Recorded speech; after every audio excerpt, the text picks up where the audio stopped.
Arrow, you there? I am here. How are you guys doing? It's like I've got Arrow Aaron. Go ahead. You have 20 minutes. Aaron, I get accused of that all the time. In fact, that's one of the reasons why radio didn't want me to use the name Arrow because of Arbitron, and they felt that listeners would be writing down Aaron instead of Arrow. Oh, wow. Oh, man. Oh, that's crazy. Well, it's funny. I usually get, when I say Aaron, for whatever reason, for some reason, people think that I'm saying Eric. Yeah. So clearly I'm not enunciating well, but hey, what can you do? Hey, congratulations on NBC's Grand Crew. I mean, this show is so up to date and so, my God, it's almost like you're saying, guys, you can be friends again, get together, share some wine, and have some stories. Yes, man, you hit the nail on the head. That's exactly what we're giving permission to do, and that's exactly what we want you to do and hope you'll do. And look, I mean, I feel like growing up, we used to sit around the TV, either as family or as friends, wait for a show to come on. I didn't have wine at that time as a kid, but my parents might. We would just congregate and watch a show, then talk about it. And it made everything very communal and very fun. And so we hope to just follow in those footsteps of those great sitcoms and comedies. And so I'm so glad that you feel that way. I love the mantra, which is everything's more fun when you're in a crew. And I sat there when I heard that, I'm going, that's exactly, that is the thing that we need to be sharing. Yes. Everything's more fun when you're in a crew. And then when you're in a crew, everything's more fun with a glass of wine. It's perfect. But no, I mean, look, I think coming out of the pandemic, or I guess we're coming out of the pandemic, I think we could say that now. We all needed a reason to laugh, for one, and then also we just wanted, and because we had been so isolated, we wanted to be with our friends again and to connect. And so I think this show does a wonderful job of providing an opportunity and space for that to happen. And that's one of the things that I'm most proud of. And I know that the rest of my colleagues are as well. So I'm so glad that you started off that way. That's wonderful. And yes, more of that, please. What's interesting about Phil and Dan in putting this show together, so many times I've always been told you can only have 3 on the screen. You guys are working 5 and 6 on that screen, and I'm not losing, interest or being driven away. I mean, I love the way that whole entire collaboration between all the actors has its own energy and personality. Yes. Well, I think I think it's twofold. I think obviously, like you said, Phil and Dan did a wonderful job of not only, writing the story, constructing the story, but then casting it very well. And we got lucky in the sense that we have great chemistry on and off the screen. We're really, truly great friends on and off. We hang out, we take trips together. We go to our own wine bar here in LA and actually, have fun and unpack our lives. And so I think that translates on screen. And I think it's only gotten stronger as we've gotten, more time together. So. Yeah, the wine bars, to me, that's one of the actors as well, because I love looking at the background because it's always changing that background when it comes to sharing that wine. Yeah. They did a really good job. The set deck did a really good job of recreating a bar here in Highland Park, which is where we first filmed our pilot episode. And so they recreated that. And I think then they added a little something in the second season. If you notice, there's like a glowing bear in the back of, when we're sitting on the couches, you'll see a glowing bear. That wasn't the first season, but they wanted to open up the bar a little bit. And so, it's really awesome. And we definitely think the bar is obviously another character, our seventh character, so to speak. And, we feature in the bar, we feature all Black wine companies. Yes. Yeah. You'll see little Easter eggs of I think the jukebox that was in Brooklyn Nine-Nine is in our bar, which obviously is an ode to Dan Goor and Phil Augusta Jackson, who wrote on that show, and Dan being the creator. You'll see some album covers of Phil's that he's placed in the backdrop. So it's a really, really cool bar. And I remember when we first walked into it, we were like, man, this looks just like the bar that we shot our pilot in. and now we can't go back to that bar because it's like being at work every time you're there. It's like a weird. It freaks us out. So we found another space that we go to that we frequent. But yeah, kudos to the set deck and the art department because they just killed it. You were talking about the older episodes. I'm still in love with the episode where you're caught crying, and I mean because it was so funny, but at the same time, we've all been there. Yes, look, I'm a sucker. I cry at the drop of a dime. Like I'll cry at anything, seriously. And if I can't cry like in my own personal life, I'll be like, but I need that outlet. I'll definitely be quick to put on Paddington 2 like they did in that particular episode. Which, by the way, I have to say is a fantastic movie. And Phil, I think, wrote that because he has a very strong connection to that film. And so he thought it would be nice to put that in. But I thought it was such a clever and funny way to talk about men and their feelings and giving men permission to cry in that space.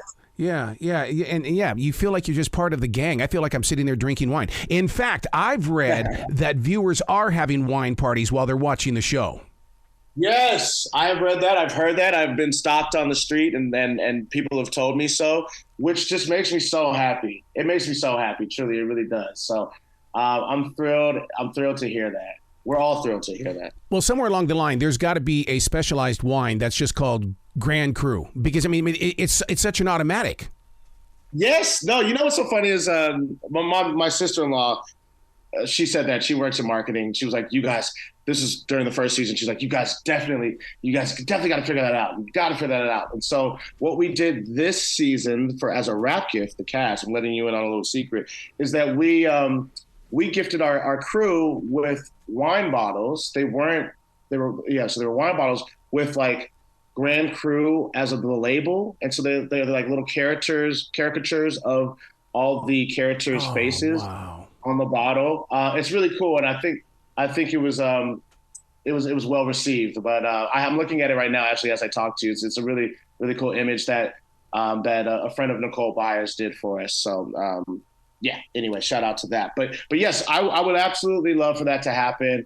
Hey, hopefully someone listening will reach out and we can get that going. Yeah, because I mean that would be such a collector's addition because to have each one of your photos or your caricatures on there. Because I did that with Marilyn Merlot's, and we have such a large collection of these Marilyn Monroe wines, but it always changed every time they released it. It was a new Marilyn Merlot.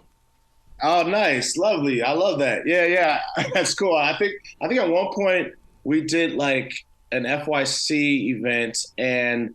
All the characters had different like labels and different captions. Mine was like raking in the Bordeaux for Anthony. So it sounds similar to what was yours, Marilyn Merlot? Merlot, yeah. Yeah. Okay. All right. You're onto something. I'm not too great with the puns, but I'm sure someone can figure that out.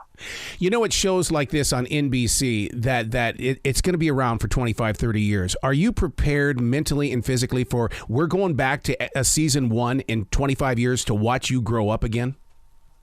Oh gosh. Hey, I would just be so lucky, I don't think I'm prepared for it, but if in fact that happens, then I'll be thrilled. And Matt, wow. I mean, look, that'd be awesome to look back on the journey and go, I was just a pup then.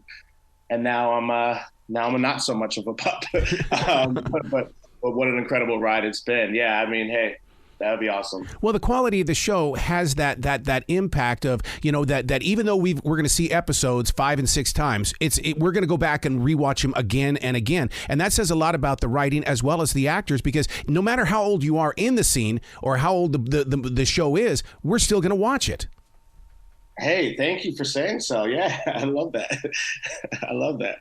What is the secret sauce? Is it the camaraderie, the collaboration? What is it that's bringing all this together to where I want to, make this a binge watch? I think that's the camaraderie, the collaboration, and the chemistry, right? I think it starts with Phil Augusta Jackson and the writing staff. Obviously, without them, we'd have nothing. It trickles down, to all of the other departments, down to us. And then, obviously we like I said earlier, we just really, we enjoy being around each other. We enjoy working with each other. We enjoy collaborating with one another. None of us is looking to outdo the other. We all give space and allow for space for each person to shine and to be their best. And we're supportive of that. And I just think that ultimately is the ingredient for success, is this sort of mutual respect and admiration and collaboration.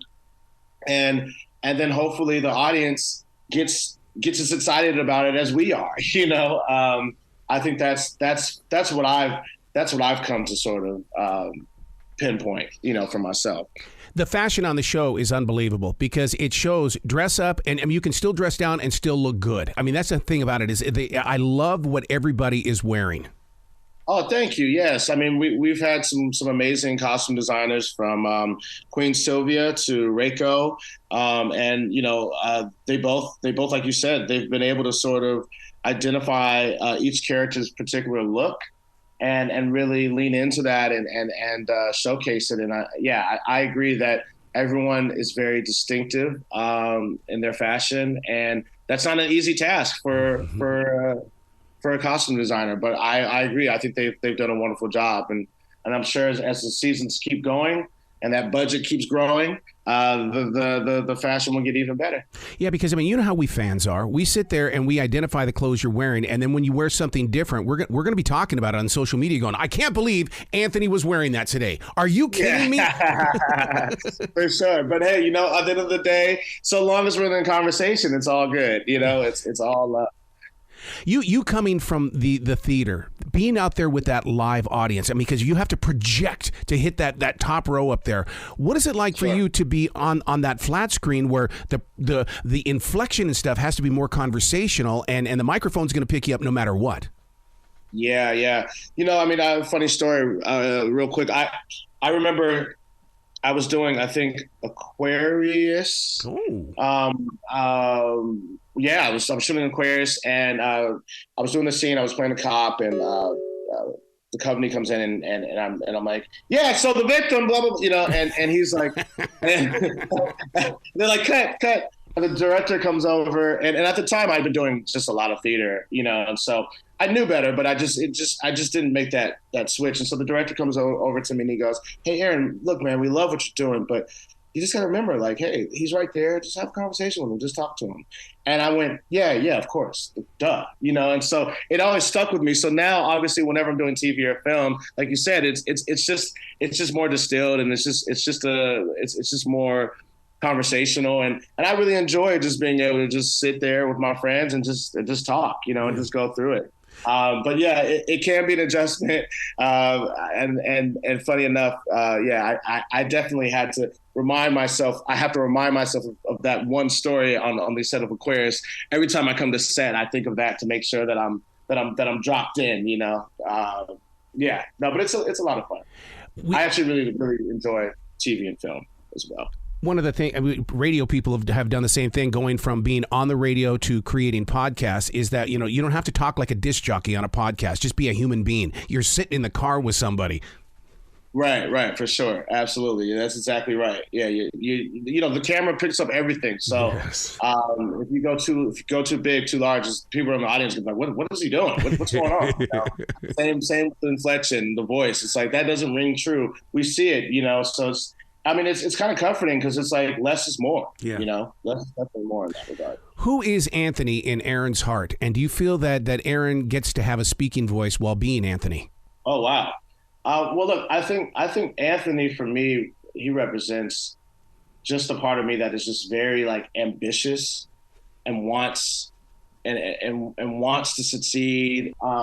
However, I think I just have a better like work-life balance. I also really love my family, and I really love my friends, and I have, certain morals that I just have to abide by. Not that Anthony doesn't, but I'm just saying, so I think that's where we differ. And so, for me, I'm just, in my heart, Anthony represents that. And I just hope that he in some ways, I don't know that I can speak as myself as him, but I hope that Anthony gets an opportunity to grow closer to that side of me that is a little more like just free flowing and loving and isn't so hell bent on success.